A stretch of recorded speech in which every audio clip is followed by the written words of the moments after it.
आपको याद होगा लास्ट टाइम हमने कहाँ तक पढ़ा था, चैप्टर नंबर 1 का कुछ पार्ट हो चुका था, ओके, एंड कुछ रिमेनिंग था। तो आज हम वहां से कंटिन्यू करेंगे जहां तक हमने लास्ट टाइम अपना कंप्लीट किया था, okay. So our next point is difference engine.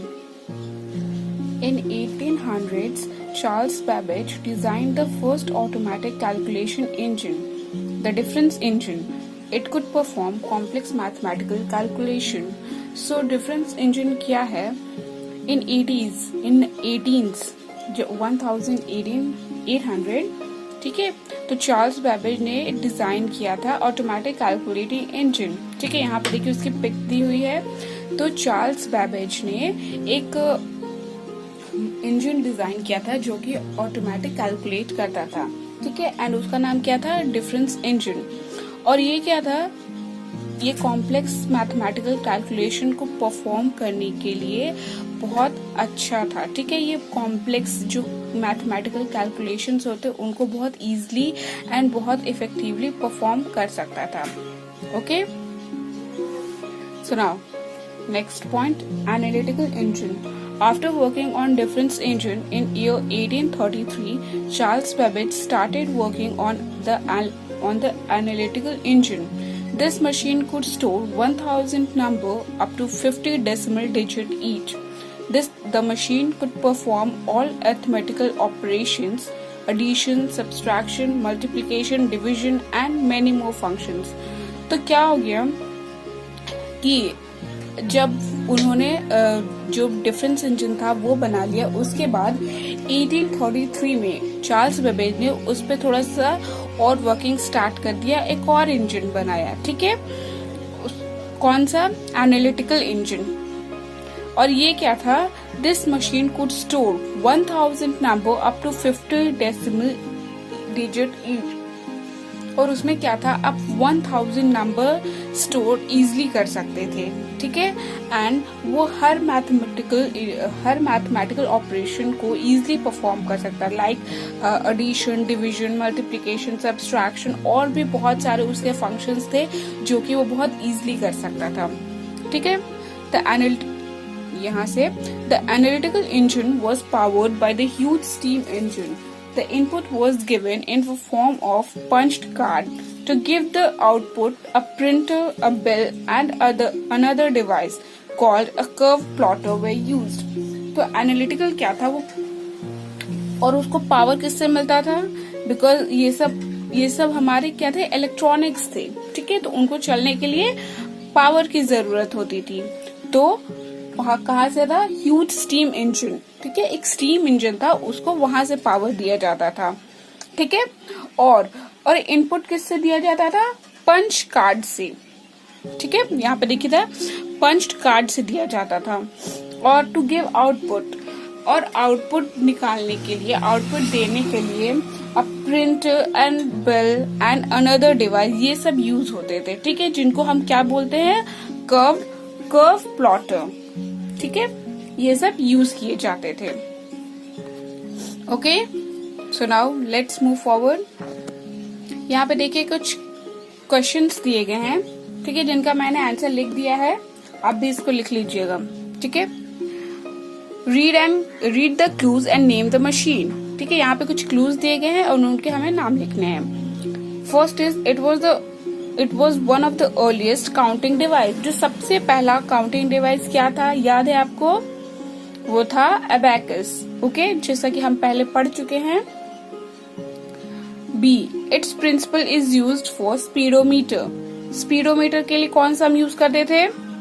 पैस्कलाइन, okay. And C is it was the world's first adding machine. वो कौन सा था? डिफरेंस इंजन, जैसा कि अभी हमने पढ़ा था, ठीक है। So now next point, next is Leibniz's calculator. In 1692, the more advanced calculating machine Step-Reckoner was developed by German mathematician Gottfried Wilhelm von Leibniz. This calculator could perform all 4 basic mathematical operations. तो इन 1692 में एक और advance calculating machine आया, ठीक है। और वो किसने डेवलप किया था? It was developed by German mathematician, ठीक है। जर्मन मैथमेटिशियन ने इनको इन्वेंट किया था और उनका नाम क्या था? Gottfried William von Leibniz. Okay, तो ये जो कैलकुलेटर था वो हर मैथमेटिकल कैलकुलेशंस, ऑपरेशंस को इजीली परफॉर्म कर सकता था, ठीक है। Okay, so now we'll study generation of computer. The development of computer took place in various stages called generations. Let us discuss the 5 generation of computer. तो क्या था कि एक ही बार में इतना एडवांस तो हमारा कंप्यूटर्स आया नहीं था। ये बहुत सारे जनरेशन्स, मतलब बहुत सारे ईयर्स लिया था और बहुत सारा टाइम लिया था और अलग अलग टाइम पे अलग अलग और एडवांस आते गए थे, ठीक है। तो वो क्या होते हैं? जनरेशन्स, वो जनरेशन्स होते हैं।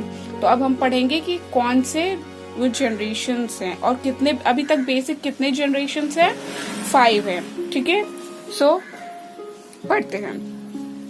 फर्स्ट जनरेशन कंप्यूटर, ठीक है। ये कब से कब तक चला था? 1940 से 1956 तक चला था, ठीक है। Some of the characteristics of first generation computer were. So what are the characteristics of first generation computer? They used vacuum tube and magnetic drum for the memory. तो वो क्या था? वो vacuum tubes and magnetic drum use करते थे for their memories. Okay? They occupied a lot of space. वो पहले के जमाने के जो कैलकुलेटर्स थे उस जमाने के, वो बहुत बड़े होते थे और बहुत ज्यादा स्पेस लेते थे। They were expensive to operate and उनको ऑपरेट करने के लिए हमें बहुत एक्सपेंस, दैट इज कि हमें बहुत मनी, बहुत खर्चे की जरूरत पड़ती थी, ठीक है। They used a lot of electricity and generated lot of heat. तो वो क्या था कि वो बहुत ज्यादा इलेक्ट्रिसिटी यूज करते थे और बहुत ज्यादा हीट प्रोड्यूस करते थे। Example include the UNIVAC and ENIAC, ठीक है। उनके कौन कौन से एग्जाम्पल है? एक यूनिवैक एंड एनियाक कंप्यूटर्स। अब उनको थोड़ा और डिटेल में पढ़ लेते। क्या ये? यूनिवैक, यूनिवर्सल ऑटोमेटिक कंप्यूटर 1, ठीक है। ये देखिए 1 है यहाँ पे। UNIVAC 1 was the first commercial computer that was produced in the USA. It was also designed by J. Presper, Eckert and John Mackley. तो फर्स्ट जनरेशन के कंप्यूटर क्या थे? बहुत कॉमर्शियल कंप्यूटर थे जिसको किसने प्रोड्यूस किया था? USA ने, ठीक है। एंड ये किसने डिजाइन किया था? जे प्रेस्पर, एक्रेट एंड जॉन मैकली, ठीक है। इन दोनों ने इसको डिजाइन किया हुआ था।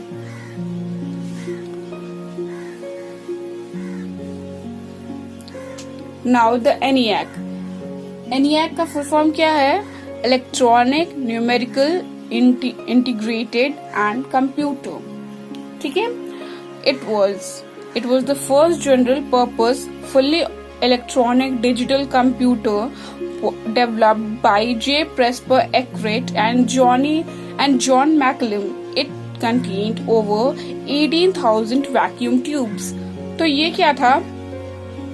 ये भी उन्हें दोनों ने डिजाइन किया था, जो कि यूनिवैक ने, जिसको यूनिवैक ने डिजाइन किया था उसको उन्होंने ही एनियाक को भी डिजाइन किया था, ठीक है। और वो क्या था? ये फुल्ली इलेक्ट्रॉनिक डिजिटल कंप्यूटर था। ये फुल इलेक्ट्रिसिटी पे चलने वाला था, ठीक है। और इसमें कितने वैक्यूम ट्यूब्स लगे थे? 18,000 वैक्यूम ट्यूब्स लगे थे, okay. Now EDVAC, electronic discrete variable automatic computer. EDVAC का क्या था? Electronic discrete variable automatic computer was an improvement over ENIAC. It was a stored program machine. EDVAC was jointly developed by Eckert, Mackley and John von Neumann. तो ये क्या था कि ये थोड़ा सा इम्प्रूव्ड वर्जन था, ठीक है, ENIAC का ये एक इम्प्रूव्ड वर्जन था और it was a store programme machine. ये एक स्टोर प्रोग्राम मशीन था और ये किन किन लोगों ने मिलके बनाया था? ये 4 लोगों ने मिलके इसको डेवलप किया था, that is Eckert, Mauchly, John von Neumann. Okay, तो ये सब क्या था? ये बेसिकली फर्स्ट जनरेशन कंप्यूटर का था, ठीक है। अब देखते हैं सेकेंड जनरेशन कंप्यूटर क्या था। सेकेंड जनरेशन कंप्यूटर का टाइम पीरियड क्या था? 1956 to 1963। So second generation computer had the following characteristic. They used transistors. देखिए फर्स्ट वाले में क्या था? फर्स्ट जनरेशन में वैक्यूम ट्यूब्स होते थे, बट इसमें क्या होते थे? ट्रांजिस्टर्स यूज होते थे, ठीक है। They were smaller and faster compare to first generation computer. ये फर्स्ट जनरेशन के अकॉर्डिंग थोड़े से छोटे होते थे एंड उससे फास्ट काम करते थे। They were cheaper to maintain and they were cheaper, ठीक है। चीपर मतलब वो थोड़े से सस्ते थे। फर्स्ट जनरेशन कंप्यूटर क्या थे? बहुत ज्यादा कॉस्टली थे और उनको मेंटेन करने के लिए बहुत ज्यादा कॉस्ट चाहिए होता था, बट जो सेकेंड जनरेशन कंप्यूटर थे वो थोड़े उससे चीपर थे, थोड़े सस्ते थे उनको मेंटेन करने के लिए। Fourth is computer during this stage way mainly used for atomic energy industry. और कंप्यूटर इस स्टेज में, that is second generation computer में, किसके लिए बेसिकली यूज होते थे? एटॉमिक एनर्जी इंडस्ट्रीज के लिए, ठीक है। Some of the second generation computer are UNIVAC 3, IBM 1401, IBM 700, NCR 300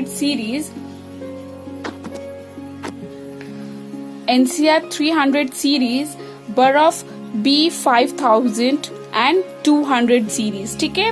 तो ये कुछ सेकेंड जनरेशन के कंप्यूटर हैं जिनके कुछ नाम से यहाँ पे दिए गए हैं। Okay, now third generation computer. Third generation computer कब से थे?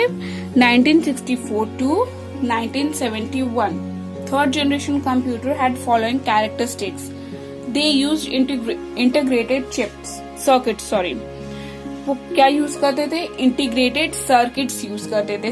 देखिए फर्स्ट जनरेशन में क्या यूज होता था? Vacuum tube. सेकेंड जनरेशन में ट्रांजिस्टर एंड थर्ड जनरेशन में integrated circuits. Okay, they were faster and more efficient than second generation computer. And जो थर्ड जनरेशन के कंप्यूटर थे वो सेकेंड जनरेशन के कंप्यूटर से भी ज्यादा फास्ट थे, ठीक है, और एफिशिएंट थे। For the first time computer were made available to the general public because they were smaller and cheaper compared to the computer of earlier generation. And जो थर्ड जनरेशन का कंप्यूटर था वो ऐसा पहला कंप्यूटर था जो कि पब्लिक के लिए इशू किया गया था। दैट मीन्स पब्लिक को, जनरल पब्लिक को, जैसे जो पब्लिक्स है उनको दिया गया था, बिकॉज वो साइज में स्मॉलर थे एंड इट वाज चीपर, ठीक है। जो पहले के जमाने के कंप्यूटर्स थे उनसे बहुत ही चीपर रेट में मिल जाते थे, ठीक है। Fourth, the user communicated with the computer using the keyboard and the monitor, ठीक है। तो जो यूजर थे, दैट मीन्स जो कंप्यूटर यूज करते थे वो कंप्यूटर से कैसे कम्युनिकेट करते थे? Through keyboards and monitors. Okay, many different programs could run on these computer at the same time. और हम एक ही टाइम पे बहुत सारे जो प्रोग्राम्स थे उसको रन कर सकते थे, ठीक है। एक ही साथ बहुत सारे एप्लीकेशंस, बहुत सारे प्रोग्राम्स को रन किया जा सकता था। Computer came with in the reach of the common man. और कंप्यूटर्स क्या कॉमन मैन के पास इजिली अब उस समय में अवेलेबल हो सकते थे, ठीक है। एक कॉमन मैन भी उनको इजिली से खरीद सकता था। अब देखिए ये पढ़ लेते हैं। An integrated circuit, IC, also called a chip, is this small electronic device made from the special material called semiconductor material. ICs can contain more than a million electronic component per chip.